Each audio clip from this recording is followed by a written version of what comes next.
Hi everyone. Today I'm going to be talking about multimodal learning and how we can connect that back to our practice, and in particular I'm going to talk about my practice and multimodal learning. So to get started, multimodal learning is learning that can be conducted anywhere, right? So in uh, what we're doing right now, Zoom classes, taking these classes online. You can do them in France. We have folks all over the country who are taking these classes and learning. They're learning all over.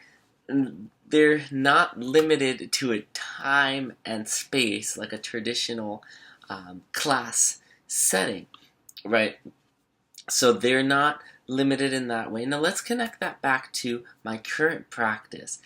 At work, we learn in a number of ways. So one of the primary ways that we learn in work, in my workplace, I mean to say, is trainings via Zoom, right? So we're already doing that sort of multimodal learning where you're not confined necessarily to a certain time and place, but I think that's something that we can expand. I think one thing that we can do to expand that multimodal learning is not only make it on Zoom so that you're limited to a certain time, but record our training so that folks can listen in, and then they won't be so limited as far as only showing up to a Zoom at certain times.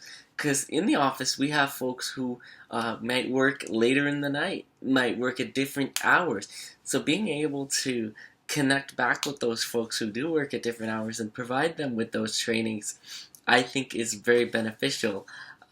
So that's multimodal learning. I kind of connected it back to my practice. And one thing I will say about future practices, if I was to go into a different industry outside of education, I'm sure that the structure of learning would be different. So education, we are kind of hands-on with some of the things. We might come to each other and just show each other how to do something. In a corporate structure, it might be many more people teaching each other how to learn. But I guess the basic idea of learning is the same along the way. Thank you for listening, and I'm excited to keep this conversation going.